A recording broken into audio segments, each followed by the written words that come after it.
आई गौरी सीतानाथ प्रेमानंदे एकबारे हरि हरि बोलो।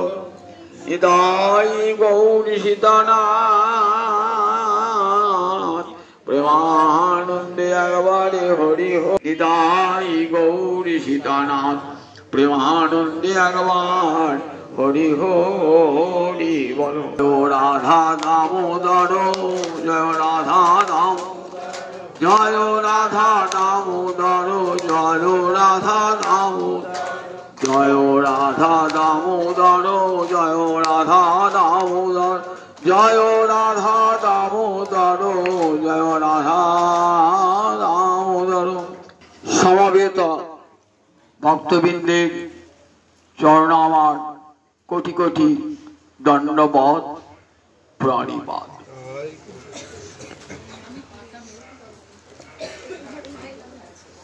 हरिद्वारे ब्रह्मकुंडेर तीरे आजन्म माया मुक्त व्यासनंदन सुखदेव 7 दिन व्यापी हरिकथामृत श्रवण कराচ্ছেন आसन्न मृत्यु महाराज परीक्षित। परीक्षित करजोड़े गल्लग्नि कृतवासे मुनिश्रेष्ठ समस्त मुनिदेर गुरु सुखदेव के बोलছেন, हे मुनिवर, गोविंद आमार वंशेर ठाकुर, आमार कुलेर ठाकुर, जे गोविंदेर चरण के नौका करे संसार सागर पार हয়েছিলেন आमार पितृ पितामह, সেই গোবিন্দের কথা প্রাণ ভরে আপনি বর্ণনা করুন। আমার হাতে 7টি দিন মাত্র সময়, এই 7 দিনে আমাকে কৃষ্ণ পাদ পদ্ম পেতে হবে। আমার জীবনে এটি অন্তিম লক্ষ্য যে কেমন করে 7 দিনে গোবিন্দ পাদ পদ্ম পাওয়া যায়। सुखदेव तो मौनी कथा बोलें ना। आज प्रथम एसेছেন हरिद्वारे ब्रह्मकुंडेर तीरे महाराज परीक्षित के कृष्ण कथा शोनाबार जन्य। कत योगी ध्यानी ज्ञानी मुनि ऋषि ब्रह्मचारी मानवप्रस्थी सेई हरिद्वारेर ब्रह्मकुंडेर तट आलोकित करे बসে আছেন। আমাদের মতন বিষয়াসক্ত যৌন অনেক নর নারী তারাও বসে আছেন আজ সুখের মুখ থেকে হরি কথা শুনবার জন্য। মহারাজ পরীক্ষিত অভিশাপগ্রস্ত, শাস্ত্রে বলেছে অভিশাপগ্রস্ত ব্যক্তির মুখ দর্শন করতে নাই। যারা ব্রহ্মশাপ পেয়েছে তাদের মুখ দর্শন করতে নাই, তাদের নামটা পর্যন্ত উচ্চারণ করতে নাই, লিখতে পর্যন্ত নাই। মহাকবি কালিদাস তার বিখ্যাত গীতিকাব্য মেঘদূতমের প্রারম্ভে অভিশপ্ত যক্ষের কথা বলেছেন। কশ্চিৎ কান্তা বিরহ গুরুনা সাধিকার প্রমিত্ত সাপিনাস্তং গমিত মহিমা বর্ষভোগ্যেন ভট্ট যক্ষশ্চক্রে জনকতনয়া স্নান পূর্ণ দাকিসু স্নিগ্ধ ছায়া তরুষু বসতি রাম গিচ্ছাশ্রমেশু। কশ্চিৎ যক্ষ, যক্ষের নামটা করলেন না। এর একটা টিকা আছে, ভরত মল্লিক টিকা করেছেন। বললেন কেন এখানে যক্ষের নামটা করলেন না কেন? বললেন যক্ষ অভিশপ্ত, তো অভিশাপগ্রস্ত ব্যক্তির নামটা উচ্চারণ পর্যন্ত করতে নাই, লিখতেও নাই। তাই কালিদাস ভারতবর্ষের কবি, তো ভারতবর্ষের সনাতন রীতিকে মেনে যক্ষের নামটা করেন। তাহলে মহারাজ পরীক্ষিত অভিশপ্ত, তাকে দেখবার জন্য এত মুনি ঋষি বা যারা সমাজের শ্রেষ্ঠ মানুষ তারা এলো কেন? আমাদের মতন বিষয়াসক্ত মানুষ যেতে পারে, সমাজে যারা শ্রেষ্ঠ মানুষ তারা এলো কেন? তারা সবাই জানেন যে মহারাজ পরীক্ষিত মায়ের পেটে কৃষ্ণের কৃপা লাভ করেছে। কেমন কৃপাটা লাভ করেছে? যখন মা উত্তরার গর্ভে তখন ভগবান শ্রীহরি তার মায়ের পেটে ঢুকে, কত বড় ভগবান বলুন দেখি, বিশ্বরূপ, যা গোটা বিশ্বই যার রূপ, সেই ভগবান কার পেটে ঢুকলেন? উত্তরার ছোট্ট পেটে ঢুকলেন। সুদর্শন চক্র দিয়ে ব্রহ্মাস্ত্রকে নিবারিত করে মহারাজ পরীক্ষিতের প্রাণ দান করলেন। তাই মহারাজ পরীক্ষিত একটা নাম বিষ্ণু রাত। পরীক্ষিত যেমন নাম তেমনি বিষ্ণু রাত, রাত মানে রক্ষিত, বিষ্ণু কর্তৃক রক্ষিত হয়েছেন বলে নাম বিষ্ণু রাত। মায়ের পেটে কৃপা পায় এমন সন্তানের মুখ না দেখে, তাই তারা ছুটে এসেছেন, কত কত মুনি যোগী ধ্যানী জ্ঞানী সব ছুটে এসেছেন মহারাজ পরীক্ষিতকে দেখবেন। সেই সঙ্গে তারা জানেন আজ সুখদেব আসবেন এবং সুখদেবের মুখ হতে কৃষ্ণ কথারূপী মন্দাকিনী গঙ্গা প্রবাহিত হবে। অমৃতের স্রোত, কৃষ্ণ কথারূপ অমৃতের স্রোত প্রবাহিত হবে। আমাদের ধ্যান জ্ঞানে যা হবে না, হরিকথা শ্রবণে তাই হবে। ধ্যানীরা ধ্যান ফেলে এলেন, যোগীরা যোগ সাধন ফেলে এলেন, জ্ঞানীরা জ্ঞান সাধন ফেলে এলেন। কেন? তারা জানেন আমাদের জ্ঞান সাধনে কোটি কোটি বৎসর লেগে যাবে, তাও মুক্তি পাবো কিনা সন্দেহ। যোগী জানেন কোটি কোটি বৎসর যোগ সাধন করে মুক্তি পাবো কিনা সন্দেহ।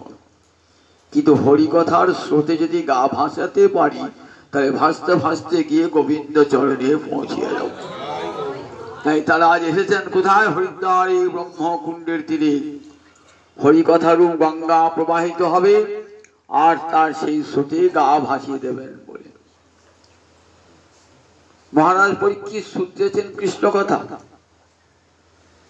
কিন্তু সুখদেব প্রথমেই কৃষ্ণ কথা বলেন নাই। 7 দিন তো সময়, 7 দিনের মধ্যে 5 দিন বললেন কৃষ্ণ ভক্তের কথা, 5 দিন কৃষ্ণ ভক্তের কথা, শেষের 2 দিন কৃষ্ণ কথা। 5 দিন কৃষ্ণ কথায় অতিবাহিত হয়ে গেল। মহারাজ পরীক্ষিত বলতেন আমার হাতে পুঁজি 7টি দিন, এই 7 দিনের মধ্যে আমাকে কৃষ্ণ পাদ পদ্মকে ধরে। তাহলে সুখদেব এই 5টি দিন কৃষ্ণ কথা না বলে কৃষ্ণ ভক্তের কথায় অতিবাহিত করলেন কেন? কৃষ্ণ ভক্তের কথা বললে পরে বলতে পারতেন, আগেই বা বললেন কেন? বলেন তার তাৎপর্য আছে। ভক্তের কৃপা যদি না পাওয়া যায়, তাহলে ভগবানের কথায় আস্বাদ লাভ হবে না। ভক্তের কথা শুনতে শুনতে শুনতে কি হবে? ভজন রস অন্তরে সঞ্চারিত হবে, তখন কৃষ্ণ ভজনের আগ্রহ জন্মাবে। কৃষ্ণকে পেতে গেলে আগে কৃষ্ণ ভক্তের আরাধনা করতে হয়। ভগবান নিজেই বলেছেন, জানো আমার পূজার চেয়ে আমার ভক্তের পূজা বড়। মদ ভক্ত পূজা অধিকা, আমার ভক্তের পূজা আমার চেয়ে বড়। আমার আগে আমার ভক্তকে পূজা করবে। আপনি গোবিন্দের সেবা করছেন তো, বাড়িতে একজন ভক্ত এসেছেন, আপনি ভাবছেন গোবিন্দ সেবাটা করিয়ে তারপর ভক্তকে সেবা করব, অপরাধ হয়ে যাবে। গোবিন্দ সেবা ছেড়ে দিয়ে ভক্তকে সেবা করতে হবে আগে। জানেন শ্রীমদ ভাগবত একটা উদাহরণ আছে। ইন্দ্রদুম্ন রাজা, এত বড় হরিভক্ত রাজা, অগস্ত্য ঋষি এসেছেন, কৃষ্ণ সেবা করে তারপরে অগস্ত্যকে আসুন আসুন বলতে এসেছেন।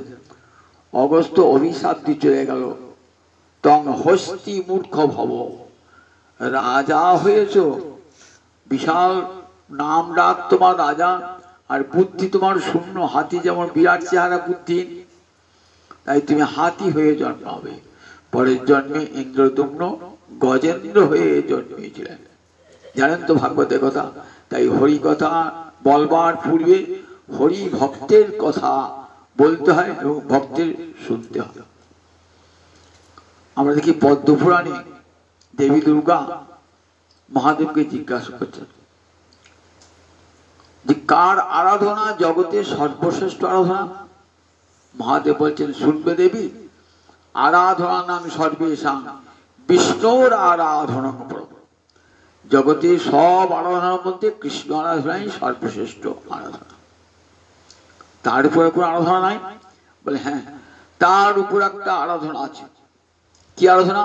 তস্মাৎ পরতরং দেবী তদীয়ানাং সমর্থন। তার চেয়ে বড় আরাধনা কৃষ্ণ ভক্তের আরাধনা। কৃষ্ণ আরাধনার চেয়ে বড় আরাধনা হলো কৃষ্ণ ভক্তের আরাধনা। পরতর আর শ্রেষ্ঠতর, কৃষ্ণের চেয়েও কৃষ্ণ ভক্তের আরাধনা সর্বশ্রেষ্ঠ। ভক্তকে নিয়ে আসুন ঘরে, ভগবান আপনা আপনি আসবেন। ভগবান নিজে মুখে উদ্ধব করেছেন, ভক্ত যখন যায় আমি ভক্তের পশ্চাৎ পশ্চাৎ যাই, ভক্তের পদধূলি অঙ্গে মাখবো বলি। তাহলে ভক্ত পদধূলি কত মূল্য! এখন ভক্ত যদি গিয়ে আসেন, ভগবান আসবেনই আসবেন, ভগবান আসতে বাধ্য। তাই বললেন আগেই কত ভক্তির কথা বলছেন, কত রকম ভক্ত, সকাম ভক্ত, অকাম নিষ্কাম ভক্ত, মুক্তি লাভের জন্য ভক্ত, জগতে ধন বিত্ত লাভের জন্য ভক্ত। ভগবান গীতা বলেছেন আমার 4 রকমের ভক্ত আছে, আর্ত, জিজ্ঞাসু, অর্থার্থী, জ্ঞানী। 4 রকম ভক্ত আছে। আর্ত ভক্ত বিপদে পড়ে ডাকছে, যারা ধন দৌলত চায় অর্থার্থী তারা ডাকছে, যারা মুক্তি পেতে চায় তারা ডাকছে, আবার যারা প্রেম ভক্তি পেতে চায় তারাও ডাকছে। অনেক রকম ভক্ত আছে ভাগবতে, সব রকম ভক্তির কথাই বলেছে। সুখদেব বলছেন মহারাজ যে কোনো উপায়ে ভগবানকে রাখুন না কেন, অকাম সকাম বা মোক্ষ কাম উদারহি তীব্রেণ ভক্তি যোগেন যজেত পুরুষং পরম। অকাম মানে কামনাহীন, অকাম। সকাম কামনা নিয়ে ভগবানকে রাখো, মোক্ষ কাম মুক্তির কামনা নিয়ে ভগবানকে রাখো, নিষ্কাম হয়ে রাখুন, সমস্ত কামনা যুক্ত হয়ে রাখুন, মুক্তি কামনা হয়ে যুক্ত রাখুন। তীব্রেণ ভক্তি যোগেন, তীব্র ভক্তি যোগে পরম পুরুষী গোবিন্দকে অর্চনা করুন। নিষ্কাম অন্তরে কামনা নেই। আমরা তো কামী মানুষ, সংসারে এসেছি, কিছু না কিছু চাই আমাদের, ঘর চাই, বাড়ি চাই, টাকা চাই, বউ চাই, ছেলে চাই, সব চাই আমাদের। সংসারে সংসারের মানুষ বলে এই কামনা করো, ভগবানকে সেবা করো। তারও উদাহরণ ভাগবত রয়েছে। আমরা দেখি মনুর পুত্র হলো উত্তানপাদ, উত্তানপাদের পুত্র হলো ধ্রুব। উত্তানপাদের 2 স্ত্রী সুনীতি আর সুরুচি। সুনীতি স্বামী পরিত্যক্তা, আলাদা অট্টালিকায় থাকেন নিজের সন্তানটিকে নিয়ে। ধ্রুব 5 বছর যখন বয়স, তখন তার পিতৃদেবের কোলে, পিতা তো রাজা, পিতার কোলে চাপতে গেলেন। তখন সুরুচি দাঁড়িয়ে আছেন, যে রাজার অত্যন্ত প্রিয়া। 2 জন স্ত্রীর মধ্যে সুনীতিকে ভালোবাসেন না, সুরুচিকে ভালোবাসেন। সুরুচি বলছে যে দেখ, তুই তো অভাগিনী জননীর পুত্র, ওই পিতৃঅঙ্কে বসবার অধিকার তোর নাই। যদি পিতার কোলে বসতে চাস তাহলে এই জন্মটা পরিত্যাগ করে আবার আমার পেটে আয়, তাহলে বসতে পাবি। 5 বছরের ছেলে কিছু বোঝে না, বাবার কোলে সবাই চাপতে চায়, বাবার কোলে চাপতে যায় না বিমাতা। মনটা খুব খারাপ, ছুটে এসেছে কোথায়? মায়ের কাছে। কোথাও বলে নিজের দুঃখের কথা কার কাছে বলবে? নিজের মায়ের কাছে। মুখটা নিচে করে ফট ফুলিয়ে ফুলিয়ে কাঁদছে। বলছে না কেন? বন্ধুরা এসে বলছে, হ্যাঁ রে ধ্রুব কাঁদছে কেন? তা বলছে বাবার কোলে বসতে গিয়েছিল, কিন্তু বিমাতা বসতে দেয় নাই, তাই ধ্রুব ঠোঁট ফুলিয়ে কাঁদছে। বললে তোর তো অভাগিনী মায়ের পেটে জন্ম। বলে ঠিকই বলেছে, দেখ ধ্রুব কাঁদিস না, আমি সত্যি তো অভাগিনী, আমি স্বামী পরিত্যক্তা। আর দেখ জীবনে সুখ দুঃখ দেখ এসব আপন আপন কর্মফল। আমি যে দুঃখ ভোগ করছি সেটা আমার কর্মফল, সেটা আমার শপথ থেকে হয় নাই, আমার জীবনের কর্মফলের জন্য হয়েছে। কৃষ্ণের ভক্তিমতী তো, তাই সুখ দুঃখটাকে কি জানেন? যে ভগবানের দেওয়া আপন আপন কর্মফল, এই জন্য ভগবান দায়ী নন। তাই বলেন দেখ সমস্ত ক্লেশ নাশ হয় কিসে জানিস? গোবিন্দ চরণের আরাধনায়। বললেন দেখো আরাধয় অধক সজ পাদ পদ্ম। শোন ধ্রুব, যদি মঙ্গল পেতে চাস, সমস্ত দুঃখের অবসান চাস, সমস্ত ক্লেশের অবসান চাস, তাহলে গোবিন্দ চরণের আরাধনা কর। কৃষ্ণায় বাসুদেবায় হরে পরমাত্মনে প্রণত ক্লেশ নাশায় গোবিন্দায় নমঃ। প্রণত ক্লেশ নাশায়, গোবিন্দ চরণে যারা প্রণত হয় তাদের সমস্ত ক্লেশ নাশ করেন গোবিন্দ। সেই জন্য তার একটা নাম কেশব। তা আরাধয় অধক্ষজ পাদ পদ্মম। অধক্ষজ মানে গোবিন্দ, অক্ষজ জ্ঞানের অতীত যিনি। অক্ষজ জ্ঞান মানে, অক্ষ মানে ইন্দ্রিয়, পাঁচটা জ্ঞানেন্দ্রিয়, পাঁচটা কর্মেন্দ্রিয়, একটা অন্তরেন্দ্রিয় আছে। এই 11টা ইন্দ্রিয় দিয়ে ভগবানকে জানা যায় না। এই ইন্দ্রিয়জাত জ্ঞানের উপরে তিনি, তাই তার নাম অধক্ষজ। সে অধক্ষজের চরণ কমল বাসক। ক্ষত্রিয় সন্তান তো, মায়ের কথাটা শুনেছেন তো, শুনে ধ্রুব সংসার থেকে বেরিয়ে গেলেন। বেরিয়ে গিয়ে দেখুন কোথায়, বৃন্দাবনে একটা বন আছে নাম মধুবন। দেখবেন ধ্রুবের তপস্যা ক্ষেত্র। আজও বৃন্দাবনে গিয়ে দেখবেন মধুবন, সেখানে ধ্রুব তপস্যা করেছিল। সেই মধুবনে বসলেন ধ্রুব, কঠোর তপস্যায় বসেছেন। কিন্তু ভগবান আসছেন না কঠোর তপস্যায়। নয়ন জলে ধ্রুব ভাসছেন, নয়ন জলে দেখা দাও, দেখা দাও কমল লোচন হরি, দেখা দাও, দেখা দাও। নয়নে জলে বুক ভেসে যায়। ধ্রুব বলে দেখা দাও, দেখা দাও। 5 বছরের ছেলে নয়ন জলে বুক ভাসে কাঁদছে। আসতে পারছে না ভগবান। কেন আসতে পারছেন না?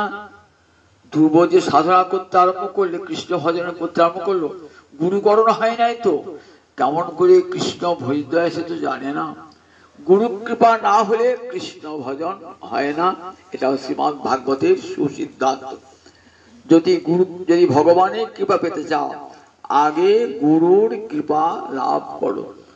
গুরুর কৃপা বিনা কখনো ভগবত কৃপা লাভ হয় না।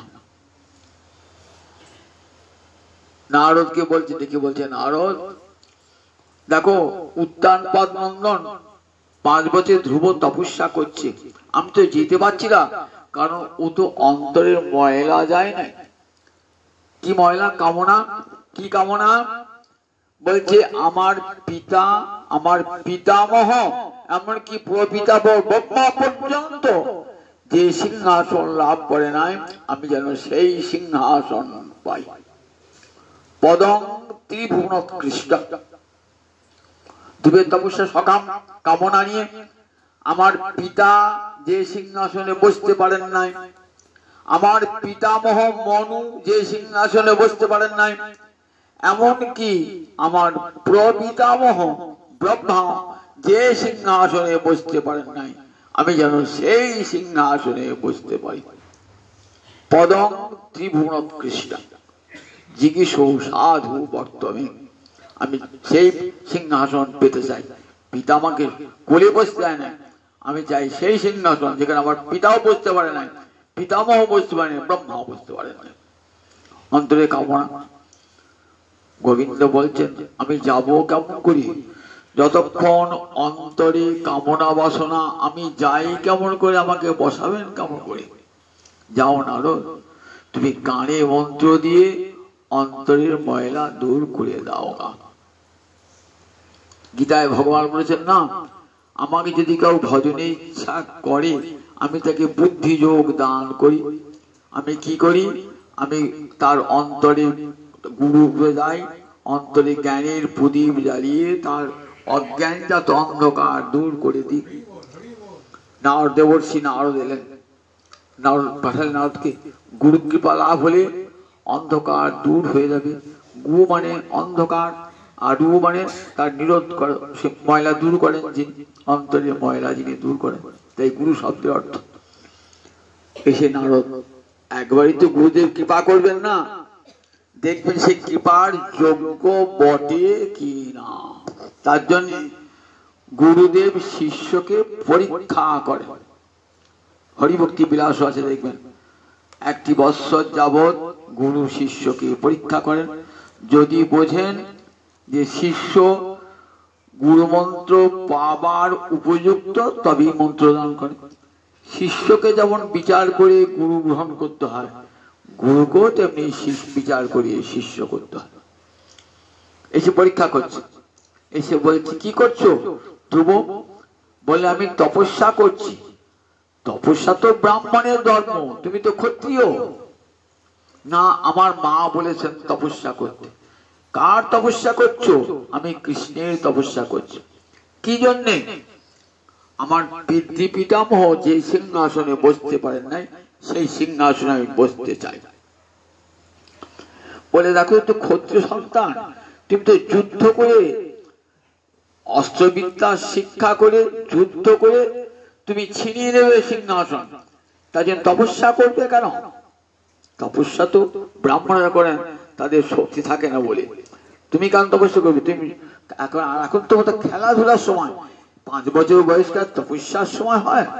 5 বছর তপস্যার সময় যাও, এখন খেলাধুলা করো। বলছে না না, আমার মা বলেছেন তপস্যা করতে। গোবিন্দের তপস্যা করলে, গোবিন্দের সাধনা করলে আমার সমস্ত ক্লেশ নাশ হবে।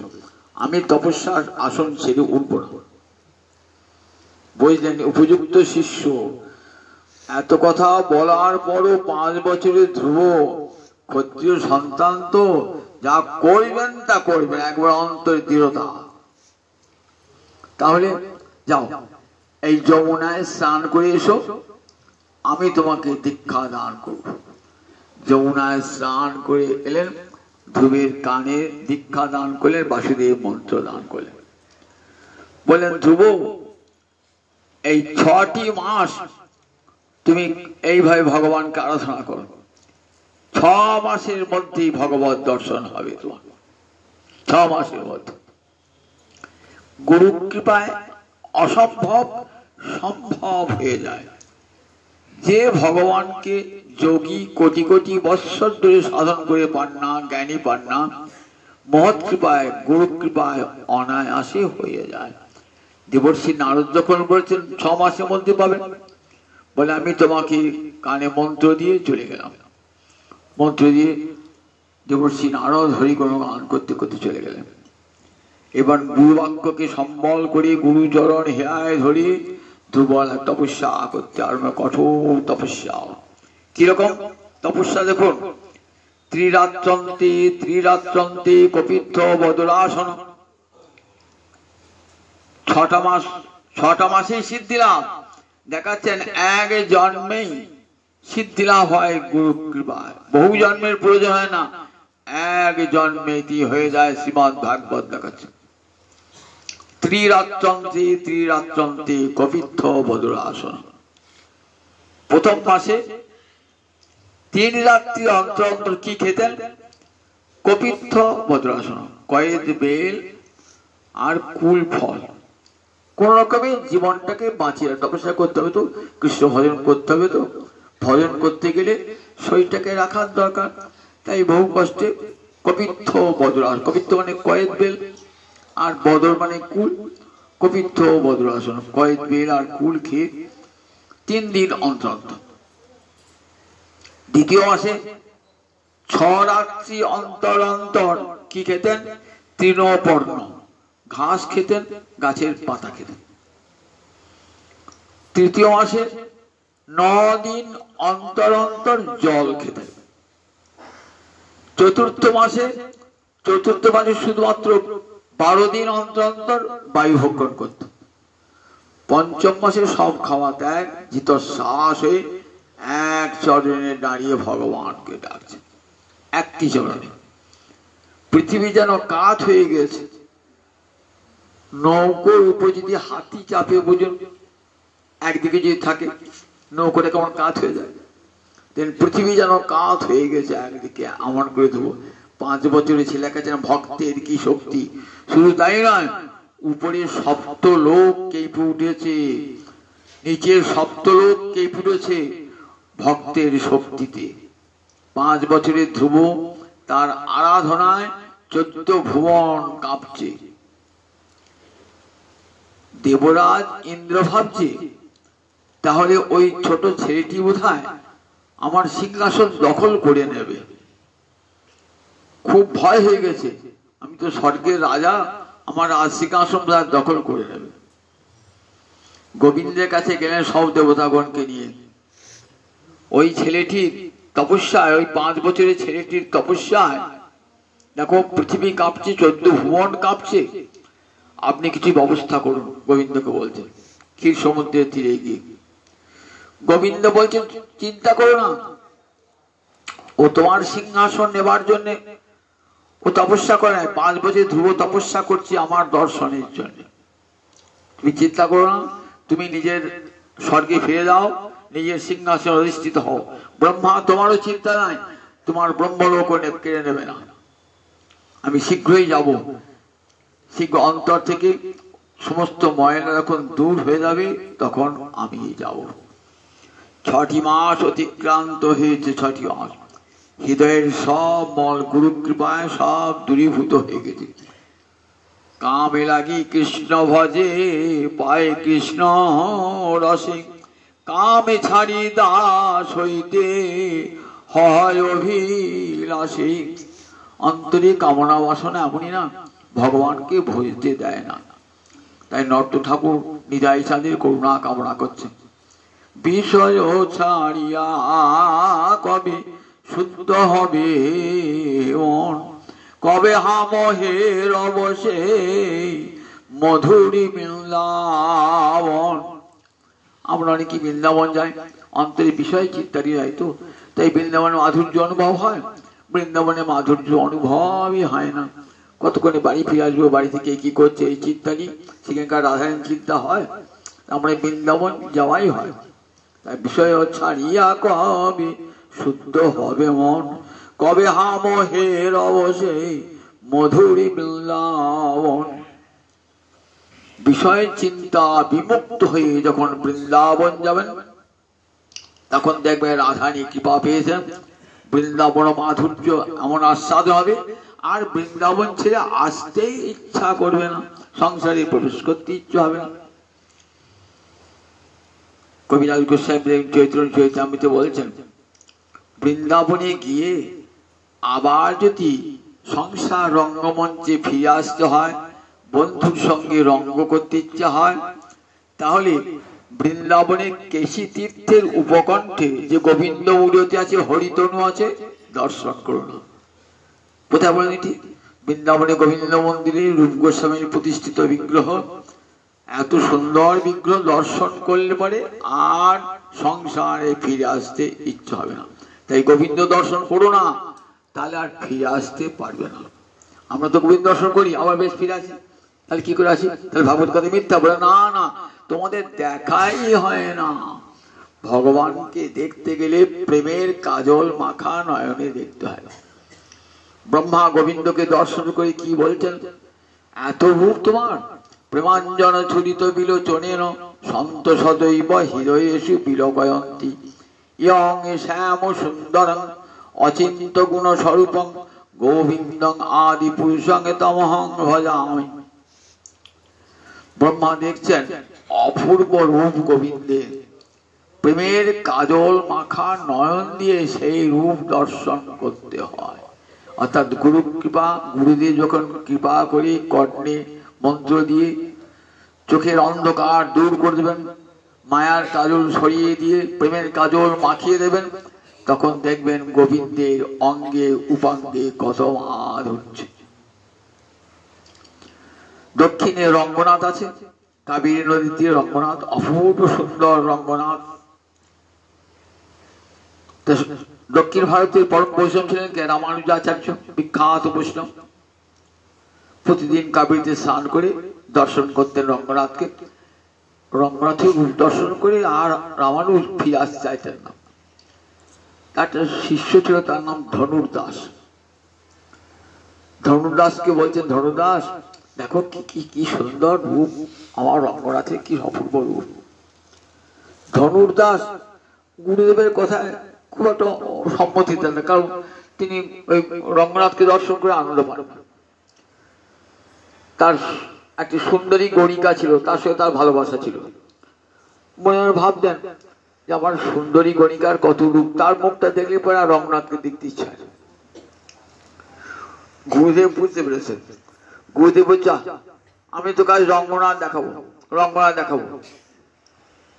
বললেন, তুই যাকে ভালোবাসি না সেই রমণীকে সঙ্গে নিয়ে আয়।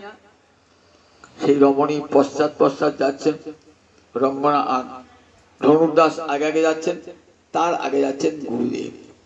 এবার গুরু কৃপা লাভ হচ্ছে তো একবার রঙ্গনাথের মন্দিরে গিয়ে বলছেন, অয়ির ধনুর্দাস পশ্য রঙ্গনাথ। ধনুদাস এবার দেখ না, তাকিয়ে দেখ একবার রঙ্গনাথকে। ধনুদাস দেখছেন, প্রতিদিনই তো রঙ্গনাথকে দেখি, আজ গুরু কৃপার কি অপার মহিমা। গুরু আমার প্রেমের কাজল মাখিয়ে দিয়েছেন তো, এত রূপ রঙ্গনাথের। ওইখানে পড়ে গেলেন, আর পিছন ফিরে তাকালেন না তার গণিকার দিকে, পিছন ফিরে তাকালেন না। সেই রূপের চরণে সর্বস্ব অর্পণ করে তার চরণে রঙ্গনাথের সেবায় মাতাল হয়ে গেলেন। তাই আমরা যদি দেখতাম না, তাহলে বৃন্দাবন থেকে আর ফিরে আসতাম না, আমাদের গোবিন্দ দর্শন হয় না। তাই গোবিন্দ দর্শন অন্তরে ময়লা আজা পর্যন্ত হবে না। তো এইবার অন্তরে ময়লাটা কে দূর করবে? গুরুদেব কৃপা করে অন্তরে ময়লা দূর করেছেন, সাধন ভজন করেছেন। এইবার গোবিন্দ আসছে, পরে যাও। গোবিন্দ এসেছেন, ধ্রুব দেখছেন নয়ন মুদ্রিত করছে, হৃদয়ের মাঝে দাঁড়িয়ে আছেন শঙ্খ চক্র গদা পদ্মধারী গোবিন্দ। ধ্রুবের উপাস্য দেবতা কে ছিলেন? শঙ্খ চক্র গদা পদ্মধারী গোবিন্দ, ধ্রুবের উপাস্য। ধ্রুব তো ঐশ্বর্য মার্গের উপাসক, নারদ বৈকুণ্ঠের পার্শ্বদ। তাই শঙ্খ চক্র বাসুদেব মন্ত্র দিয়েছেন, শঙ্খ চক্র গদা পদ্ম মূর্তি ধ্যান করেছেন। আমরা যেমন গৌরী বৈষ্ণব কি মূর্তি ধ্যান করি? বড়া পীরাভিরামং মৃগমদ তিলকং কুণ্ডলাক্রান্ত গণ্ডং কঞ্জাক্ষং কম্বুকণ্ঠং স্মিত শুভগমুখং সাধারীন স্তবেনু শ্যামং শান্তং ত্রিভঙ্গং রবিকর বসনং ভূষিতং বৈজয়ন্তা বন্দে বৃন্দাবনস্থং যুবতী শতবৃতং ব্রহ্মগোপাল বেশং। যারা মহাপ্রভুর পদাঙ্ক অনুসরণ করেছেন তারা গোবিন্দের মধুময় রূপটি দর্শন করেন। গোপবেশ কর নবকিশোর নটবর, হৃদয় কদম্ব মূলে দাঁড়িয়ে আছেন, ত্রিভঙ্গ ভঙ্গিও হয়তো হাতে মোহন মূল নিয়ে কাম গায়ত্রী মন্ত্র জপ করতে করতে দেখেন সেই অপূর্ব রূপ। তখন ধ্যান করতে হয়, কৃষ্ণ মন্ত্র ধ্যান করতে হয়। আগে তো কাম গায়ত্রী ধ্যান করতে হয়, তারপরে কামবীজ। কাম গায়ত্রী ধ্যান না করলে কামবীজ মন্ত্র কোনো ফলই হয় না। আগে কাম গায়ত্রী জপ করতে হয়, তারপরে কামবীজ জপ করতে হয়।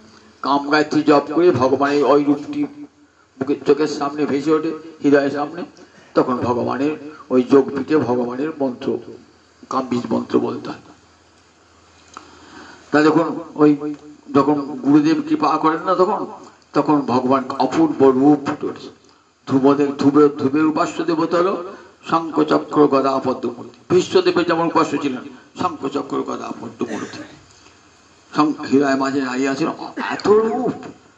শঙ্খ চক্র গদা পদ্মমূর্তি আছেন, নয়ন ভরে দেখছেন, বারবার দেখছেন, আর খুলতেই পারছেন, নয়ন তাকাতে পারছেন না।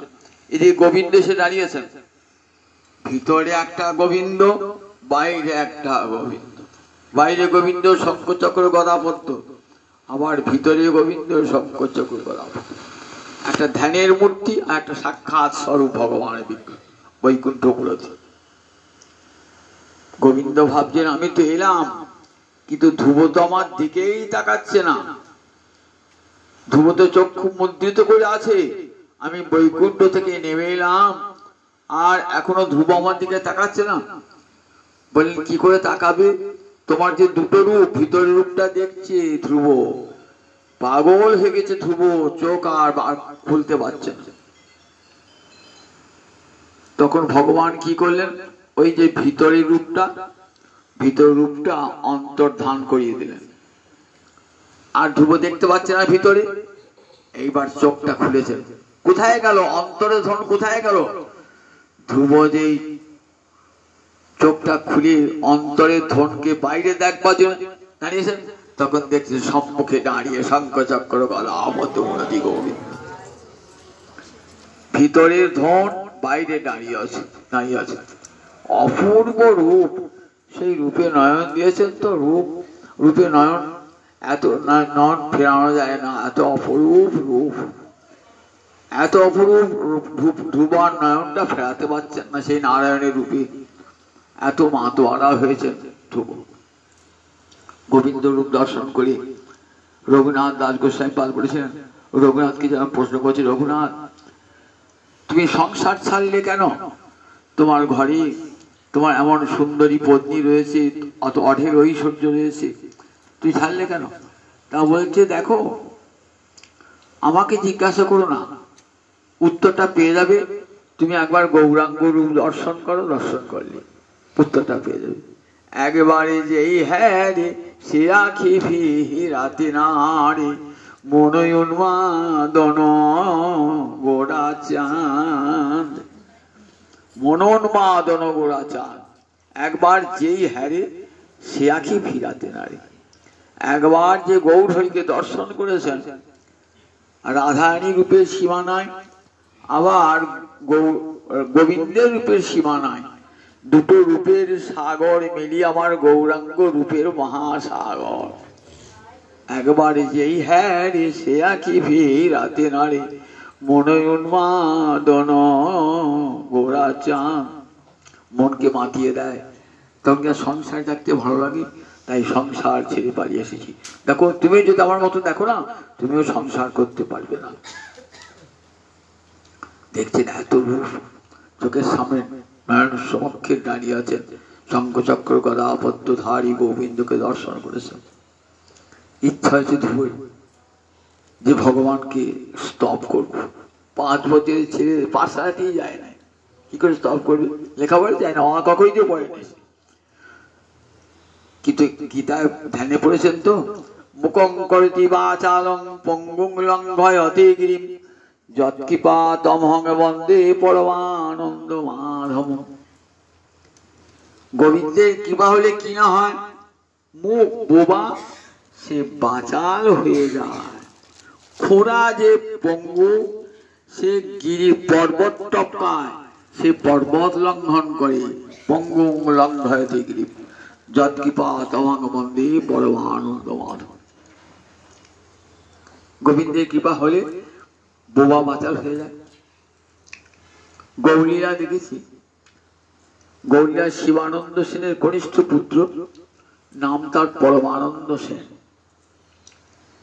তার 7 বছরের ছেলে, অত বলেছে বোবা, কথাও বলতে পারে না। শিবানন্দ ভাবলেন, যার কৃপায় আমার সন্তান, প্রতি বছর পুরী যেতেন তো, এবার গৌরহরির চরণে ফেলে দেবো। বলে, তোমার দেওয়ার সন্তান প্রভু, তোমার চরণে দিয়া। নিয়ে গিয়ে দিয়েছেন গৌরহরির চরণে। বলছেন, প্রভু তোমার কৃপার দান, তোমার চরণে দিলাম। 7 বছর বয়স হয়েছে, কথা বলতেই পারে না। মহাপ্রভু কি করছেন? মহাপ্রভু চরণে পড়েছেন তো, দক্ষিণ চরণে বুড়া মুখটা চুষছে, বুড়া মুখ। আর মহাপ্রভু মাথা হাত বলছেন, বলো কৃষ্ণ বলো, কৃষ্ণ বলো, কৃষ্ণ বলো। ছেলে কৃষ্ণ বলছে না তো। পাশে স্বরূপ দামোদর বসে আছে।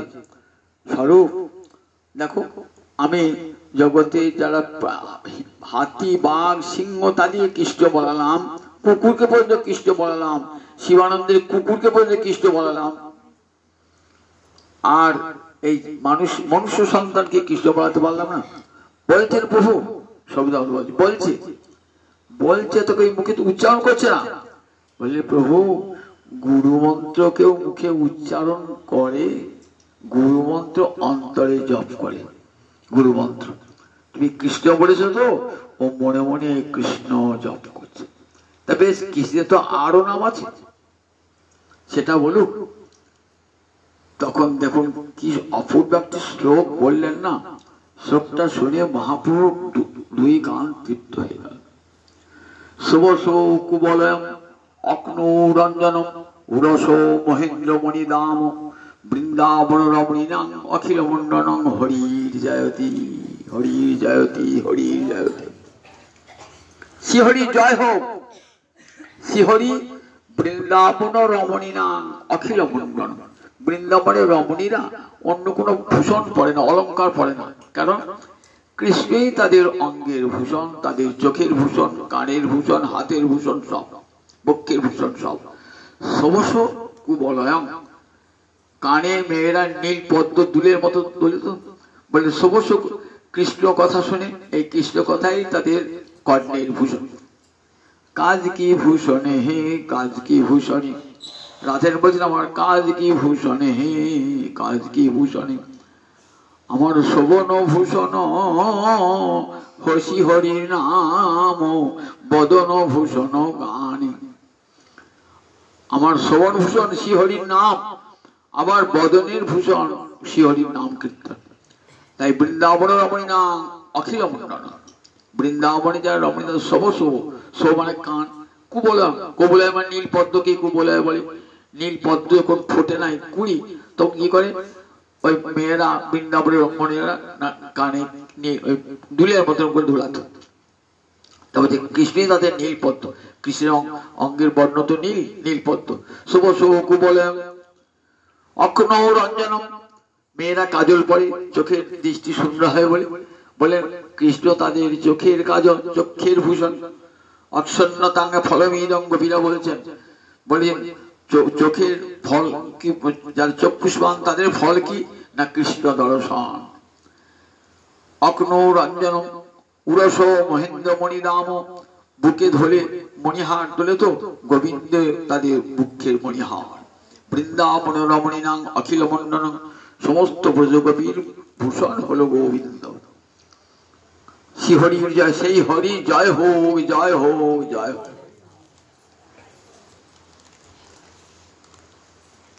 কৃষ্ণ না বলে হরি বললেন। মহাপ্রভু শুনে বললেন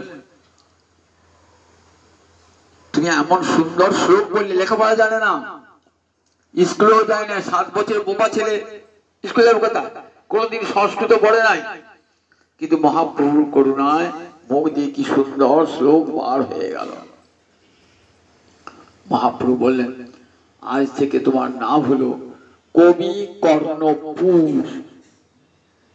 আমার দুটি কানকে তুমি আনন্দে পূর্ণ করে দিলে, তাই তোমার নাম হলো কবি কর্ণপুর।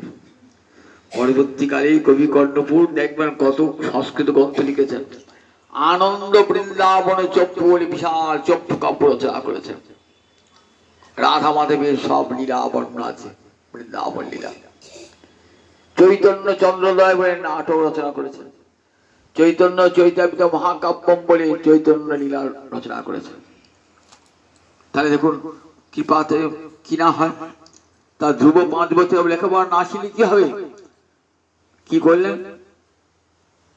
ওই যে নারায়ণের হাতে শঙ্খ চক্র গদা পদ্ম থাকে না, শঙ্খটা কিসের প্রতীক? নাদ ব্রহ্মের প্রতীক। যা হতে সমস্ত বর্ণমালার সৃষ্টি, সমস্ত বেদ সৃষ্টি যা হতে ওই শঙ্করধ্বনি। সেই শঙ্খটা কি করলেন?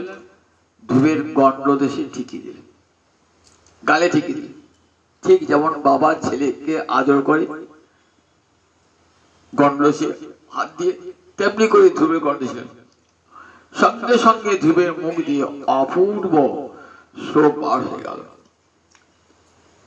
বলছেন ধ্রুব, আমি তো তোমাকে বর দেবার জন্য এসেছি, তুমি আমার কাছে বরং বড়য়, বর চেয়ে নাও, বরং বিনিশ্ব। তা বললে প্রভু কৃতার্থস্মি বরং যা আছে, আমি কোনো বরে চাই না, তোমারই চরণে সেবা ছাড়া আমি কোনো বরে চাই না।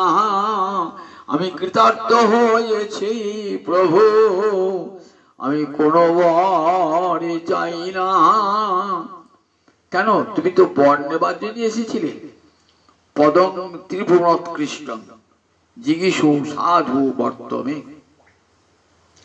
আমার পিতা, আমার পিতামহ, আমার প্রপিতামহ যে সিংহাসন পায় নাই সেই সিংহাসন লাভের জন্যই তো তুমি এখানে তপস্যায় বসেছিলে, আমি তোমাকে তাই দিতে এলাম, নাও।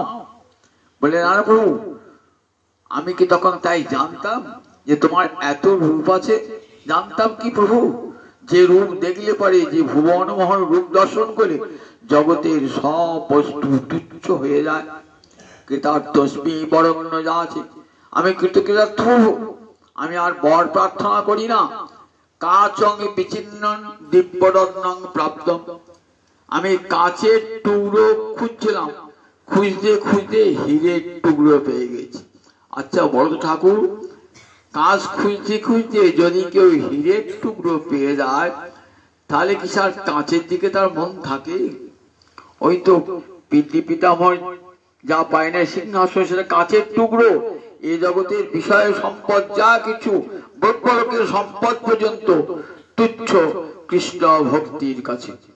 আমি উপলব্ধি হয়েছি প্রভু, আমি আর কোনো বর চাই না, তোমার চরণে সেবা ছাড়া কোনো বর চাই না, তোমার রাঙা চরণে সেবা চাই আমি, আমি আর কোনো বর প্রার্থনা করি না। দেখো দেবো, তুমি তো প্রার্থনা করেছিলে, আমার কাছে যে প্রার্থনা করে আসে না, সে কোনোদিন বিফলে যায় না, তাকে আমি দিই। সুদামা আমার কাছে কিছুই চায় নাই, তবু সুদামাকে আমি সব দিয়েছি। জানতাম তার স্ত্রী পাঠিয়েছেন কি জন্য, তাকে আমি সব দিয়েছি। দেখো, কামনা বাসনার জন্য যদি আমাকে কাছে কেউ আসে না, আমি তাকে সব দিই। আমি বড়দর, আর অন্য দেবদেবী যে বর দেয় সেটা আমারই অনুমতিতে, আমারই আজ্ঞায়। লোকে ভাবে এই দেবী দিল, ওই দেব দিল। দেখবেন গীতা বললে তারা কেউ দান করতে পারে না। আমরা বাচ্চাটা ভিকিয়ে এসেছি তো, একটি ছোট্ট বালিকা কাপড় পরে গিয়ে ভিক্ষা দিচ্ছে। ভিকে ভাবছি মেয়েটাই ভিক্ষা দিল, বলে না, ঘরের মধ্যে মা আছে, মা আদেশ দিয়েছে বলি ওই বালিকাটা ভিক্ষা দিল। ঠিক গোবিন্দ যাকে দিয়ে দেন, সেই ওই বরটা দান করতে পারে। গোবিন্দ হলেন বড়দর, আর তিনি ছাড়া কেউ বরদান করতে পারেন না। ভক্তি মুক্তি সব তিনি দান করেন। তাই কাম লাগি কৃষ্ণ ভজে পায় কৃষ্ণ রসে, কামনা নিয়েই কৃষ্ণ ভজন করুন। ভক্তির এমন মহামহিমা না, আর ভগবান কাছে কিছু চাইতে দেয় না, ভক্তি কিছুই চাইতে দেয় না। কি করে? অন্তরে কামনা দূর করে দিয়ে একমাত্র কৃষ্ণ কামনা অন্তরে এনে দেয়। এটাই ভক্তির মহাফল, যা জ্ঞান পারে না, যোগ পারে না। ভক্তির এমন সামর্থ্য। তাই কাঁচং বিচিন্ন দিব্যরত্নং প্রাপ্ত, আমি খুঁজছিলাম কাঁচ, পেয়ে গেলাম হীরের টুকরো প্রভু। দেব মুনীন্দ্র গুজ্জ, যা দেবতারা পায় না, মুনি শ্রেষ্ঠরাও পায় না, তাদের কাছে তোমার এই রূপ গোপন, তোমার রূপ দেখতে পায় না। তুমি আমাকে এত রূপ, আমা ভজে বিষয়, আমাকে এত বড় মূর্খ, আমাকে ভজনা করছে, বিষয় চায়। আমি বিজ্ঞ, সেই মূর্খে বিষয় কেন দিব? সচরণাম মৃত দিয়ে তারে বিষয় ভুলাইব। কবিরাজ গোস্বামী বলছে, আমাকে ভজনা করছে, একদিকে আবার বিষয় চাইছে। সে সন্তান, সে মূর্খ হতে পারে, আমি তো বিজ্ঞ, আমি কেন বিষয় দেব? আমি কি করব? সচরণাম মৃত দিয়া তারে বিষয় ভুলাইব। ছেলে বাজার থেকে একটা বাসি চপ এনে খাচ্ছে, বাবা জানছেন খেলেই ছেলেটা এখনই পেট খারাপ হবে, অসুখ করবে, ডাক্তারের কাছে যেতে হবে, হাসপাতালে ভর্তি করতে হবে। ছেলেও ছাড়বে না, কেড়ে নেবে বাবা। তখন কি করবে বাবা? তার চেয়ে একটা বড় জিনিস, রাজভোগ, কি টাটকা রাজভোগ এনে ছেলে কাছে দিল। তখন সে রাজভোগ খেতে খেতে কি করবে? ওই চপটা ফেলে দেবে। ভগবান ঠিক তেমনি, বিষয় তো ছাড়বো না আমরা, বিষয় আমরা ছাড়বো না। সর্ব অমঙ্গল হরে প্রেম দিয়া হরে মন, অমঙ্গলটা কি মঙ্গল বলে আগিয়ে ধরেছি, ছাড়বো না তো। সংসার, বন্দি, পুত্র, ঘর, বাড়ি, টাকা, যেগুলো অমঙ্গলের কারণ, সেটা কি আগিয়ে ধরেছি, ছাড়বো না তো। তখন গোবিন্দ কি করেন? তার চেয়ে বড় জিনিস দিয়ে, প্রেম দিয়ে মন হরণ করে তখন ওই ফাঁকা জায়গাটা পূর্ণ করে দেন তিনি। তাই আর সেই মূর্খ আমি বিষয় কারণ সচরণ মৃত্যু দিয়া বিষয় ভুলাইব। বলছে, আমি কি জানতাম প্রভু তোমার এত রূপ আছে, আমি আর কিছু চাই না, না দেবো। তুমি যখন চেয়েছিলে আমি দেবো, তোমার বাঞ্ছা পূর্ণ করব। কিন্তু তুমি, তোমার অন্তর হবে নিষ্কাম, আমার আদেশে তুমি রাজ্য করো। এদিকে রাজা যে অন্তরে অন্তরে মেয়ের পিতা ধ্রুবের পিতা অন্তরে অন্তরে অনুতাপ ভোগ করেছেন, বিমাতা অন্তরে অনুতাপ ভোগ করেছেন। রাজা এগিয়ে আসছেন, ধ্রুবকে নিয়ে গেলেন রাজ সিংহাসন, ধ্রুবকে বসালেন। গোবিন্দ বললেন আমার আদেশে তুমি রাজত্ব করো, তারপর অন্তিম কালে তুমি আমার চরণ প্রাপ্ত, যা প্রার্থনা করে তাই পারবে। ধ্রুব দীর্ঘকাল রাজত্ব করলেন। রাজত্ব করার পর অন্তিম কাল এসে উপস্থিত হয়েছে। ধ্রুব কি দেখছেন? একটা কালো ছায়া ঘুরে বেড়াচ্ছে। বলে কে তুমি? বলে আমি মৃত্যুর দেবতা যম। কেন এসেছো? তোমাকে নিতে এসেছি। আমাকে অঙ্গীকার না করে কেউ এখান থেকে যেতে পারে না, আমাকে স্বীকার করতেই হবে। তারা আমাকে বলে ওই দেহটা আমি ছুঁতে পারছি না। কেন ছুঁতে পারছো না? বলছে গোবিন্দ ছুঁয়েছেন এই দেহটা, ও দেহ ছোঁয়ার অধিকার আমার নাই। তোমার তনু ভাগবতী তনু, ও তনুকে স্পর্শ করার অধিকার আমার নাই। তাহলে উপায় কি হবে? বলে তুমি একবার তোমার চরণটা আমার মাথায় দিয়ে দাও। যমরাজা বলছেন, যমরাজা তো পরম ভাগবত। কালকে বলেছি যে দ্বাদশ মহাজনের মধ্যে যমরাজা একটা। স্বয়ম্ভু নারদ শম্ভু কুমার কপিল মনু প্রহ্লাদ জনক ভীষ্ম বলি বইয়া সখী বয়ম। এই দ্বাদশকে কি বলা হয়? দ্বাদশ মহাজন, 12টা মহাজন। কৃষ্ণ ভক্তি কি তা জানেন? এদিকে ভাগবত বলা হয় দ্বাদশ মহাজন। কি কি? স্বয়ম্ভু নারদ শম্ভু। স্বয়ম্ভু মানে ব্রহ্মা, নারদ শম্ভু মানে শিব, কুমার কপিল মনু শরৎ কুমার, কপিল মুনি, আর মনু যা থেকে মানব জাতির সৃষ্টি, ব্রহ্মার পুত্র মনু। প্রহ্লাদ জনক ভীষ্ম, প্রহ্লাদ একজন, রাজর্ষি জনক, ভীষ্ম একজন, বলিরাজা একজন, বৈয়াসিকী ব্যাসনন্দন সুখদেব একজন, আর আমি যমরাজা বলছে আমি। এই 12 জন আমরা জানি কৃষ্ণ ভক্তি কি বস্তু, ভাগবত ধর্ম আমরা জানি। তা ধ্রুব তো সে করে জানেন? ধ্রুব কখনো একজন ভক্ত কখনো একজন ভক্তের মাথায় পা দিতে পারে? বলে তা হয় না, আমি তোমার মাথায় কখনো পা দিতে পারি না।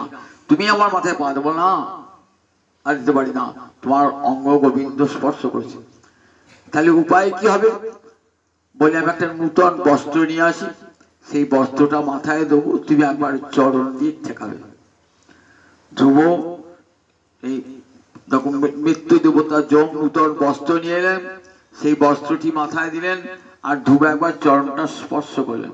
স্পর্শ করে কোথায় যাবেন? দেখুন, ধ্রুবকে নেবার জন্য রথ এসেছে। ধ্রুবকে নেবার জন্য যেমন আত্মীয় স্বজন খুব নিজের জন্য করলে কি করে আমরা গাড়ি পাঠিয়ে দিই, আমার বাড়িতে গাড়ি থাকে বা ভাড়া করে পাঠিয়ে দিই, তোকে ট্রেনে বাসে আসতে হবে না, আমি গাড়ি পাঠিয়ে দিলাম। নিজের মেয়েকে জামাইকে আমি গাড়ি পাঠিয়ে দিলাম। ভগবান খুব নির্জন হয়ে গাড়ি পাঠিয়ে দেয়। ভগবান পাঠালেন ধ্রুবের জন্য রথ পাঠিয়ে দিয়েছেন, সমস্ত পরিকরকে দিয়ে রথ পাঠিয়ে দিয়েছেন। রথে তো উঠবে ধ্রুব, রথে উঠতে গেলে সিঁড়ি চাই, তো সিঁড়ি দিয়ে উঠবেন তো, রথে উঁচুতে উঠবেন তো। সিঁড়ি হলো কি? জমের মাথা হলো সিঁড়ি, সিঁড়ি দিয়ে উঠলেন কোথায়? ভাগবত দেখাচ্ছেন, দেখেছো? মৃত্যুর মধ্যে পদঙ্গ দত্ত, কৃষ্ণ ভক্ত মৃত্যুর মাথায় পা দিয়ে বৈকুণ্ঠে চলে যান। মৃত্যুর মাথায় পা দিয়ে। তাহলে কৃষ্ণ ভক্ত জমালয়ে গেল না, যমরাজা নিতে পারলেন না, কোথায় চলে গেল? গোবিন্দ চরণ প্রান্তে। গোবিন্দ ধ্রুবের যে একটা আলাদা লোক তৈরি করেছেন, তার নাম ধ্রুবলোক। আজও আমরা ধ্রুব তারা দেখি না, ওইখানে ধ্রুবলোক নূতন বৈকুণ্ঠ তৈরি করেছেন। এই বৈকুণ্ঠ দীর্ঘকাল কল্পকাল স্থায়ী। এই বৈকুণ্ঠ তুমি এইখানে থাকবে। ধ্রুব রথে চলে যাচ্ছেন, তো মনে মনে ভাবছেন আমার মা কোথায়? জননী জন্মহিষ্য স্বর্গাদপি গৃহসী। মাকে ফিরে আমি যেতে পারবো না, মাকে ফিরে। বৈকুণ্ঠের দূতেরা বলছেন কোনো চিন্তা নাই, তোমার মতন পুত্রকে যিনি প্রসব করেছেন তিনি কৃতার্থা রত্নগর্ভা জননী। ওই দেখো, তিনি পুণ্য আগেই করেছেন, তাই তোমার মতন সন্তান পেটে এসেছে। ওই দেখো তোমার মা আগে আগে একটা রথে যাচ্ছে, ওই আগে, তুই চিন্তা করো না। ধ্রুব চলে গেলেন কোথায়? ওই মায়ের সঙ্গে একবারে ধ্রুবলোকে চলে গেলেন। ধ্রুবলোকে মৃত্যুর মাথায় পা দিয়ে জগৎকে দেখালেন যে কৃষ্ণ ভক্তজন প্রেত লোকেও যায় না, জমালয়ে যায় না, একবারে গোবিন্দ লোকে সরাসরি পৌঁছে যায়। এক জন্মের সিদ্ধিতে 6 মাস তপস্যা করেছিলেন। এই তপস্যার সিদ্ধিতে কৃষ্ণ ভক্তির এত শক্তি যে শক্তিতে মৃত্যু পর্যন্ত তুচ্ছ হয়ে যায়। তাহলে এই ভক্তি তো আমার মহাপ্রভুর দান। বললেন ভক্তি পরম ধর্ম। ভক্তি একমাত্র পরম ধর্ম। এই ভক্তি জ্ঞান নয়, যোগ নয়, ভক্তি একমাত্র পরম ধর্ম। এই ভক্তি দান করবার জন্য এসেছেন আমার গৌর হরি নিতাই চাঁদ। জগৎ জীবের দাঁড়ে দাঁড়িয়ে দিলেন। 2 ভাগবত সঙ্গে করাইল সাক্ষাৎকার। এক ভাগবত ভক্তি রস শাস্ত্র, আর এক ভাগবত ভক্তি রস পাত্র। এক ভাগবত শাস্ত্র হলো যেটা ভক্তি রসের শাস্ত্র, তাকে বলে ভাগবত, যে ভাগবতী আমরা শোনাচ্ছি। আর যারা যাদের অন্তরে ভক্তি রস আছে তাদেরকে বলে ভাগবত। যারা হরিকথা শুনছেন তারা ভাগবত। এই দুটির সঙ্গে সাক্ষাৎ করে দিলাম আমার গৌর হরি নিতাই চাঁদ। বলেন ওহে কলির জীব, কলিতে নারদীয় ভক্তি, কলিতে আর অন্য কোনো ধর্ম নাই। হরি ভক্তি পরম ধর্ম কলিকালে। বলেন ভক্ত সঙ্গে বসে হরিকথা শ্রবণ করো। হরিকথা শ্রবণ করতে করতে হৃদয়ে হরি ভক্তি লাভ হয়ে যাবে। আর সেই হরি ভক্তি তোমাকে নিয়ে যাবে বৈকুণ্ঠে, গোলকে নিয়ে যাবে। এক জন্মের সাধনাতে সিদ্ধি লাভ হয়ে যাবে। ব্রহ্মাণ্ড ভমিতে ভমিতে কোনো ভাগ্যবান জীব ব্রহ্মাণ্ড ভ্রমণ করতে করতে গুরু কৃষ্ণ প্রসাদে পায় ভক্তিলতা। এই ভক্তি কিন্তু সস্তা নয়, ভক্তি সস্তা নয়। কত কোটি কোটি বার ব্রহ্মাণ্ড পরিভ্রমণ করতে করতে করতে করতে যদি কোনদিন মহতির কৃপা, গুরুর কৃপা লাভ হয়ে যায়, তখন এই ভক্তিলতা বীজ গুরুদেব কর্ণে মহামন্ত্র দিয়ে শিষ্যের হৃদয়ে রোপণ করে দেন। সেই ভক্তিলতা শ্রবণ কীর্তন জলে সেই বীজ বাড়তে বাড়তে কোথায় চলে যায়? একবারে গোলক বৈকুণ্ঠে চলে যায়। সেখানে গিয়ে প্রেম ফল, ভক্তিলতায় প্রেম ফল। আর প্রেমেতেই কৃষ্ণ সাধন হয়, প্রেমে গোবিন্দ সেবা হয়ে যায়। তখন মুক্তি ভুক্তি সব তুচ্ছ অতি তুচ্ছ হয়ে যায়। এটি আমার মনে রাখবেন, আমার মহাপ্রভুর পরম দান। কলিযুগে আর অন্য কোনো ধর্ম নয়, জ্ঞান নয়, তপস্যা নয়, যোগ নয়। বলেন ভগবান শ্রীহরির নাম প্রাণ ভরে নাম করো। হরে কৃষ্ণ কৃষ্ণ কৃষ্ণ হরে হরে, হরে রাম রাম রাম হরে হরে। এটা হলো মুক্তির মন্ত্র। ভক্তির 9টি অঙ্গের একটি অঙ্গ হলো হরিনাম সাধন। ভক্তি মহারানীর 9টি অঙ্গ, তার মধ্যে একটি হলো কীর্তন। হরে কৃষ্ণ কৃষ্ণ কৃষ্ণ হরে হরে, হরে রাম রাম রাম হরে হরে। এই মহামন্ত্র জপ করুন আর ভক্ত সঙ্গে বসে হরিকথা শ্রবণ করুন। জীবন ধন্য হয়ে যাবে, সার্থক হয়ে যাবে। জয় নিতাই, জয় নিতাই।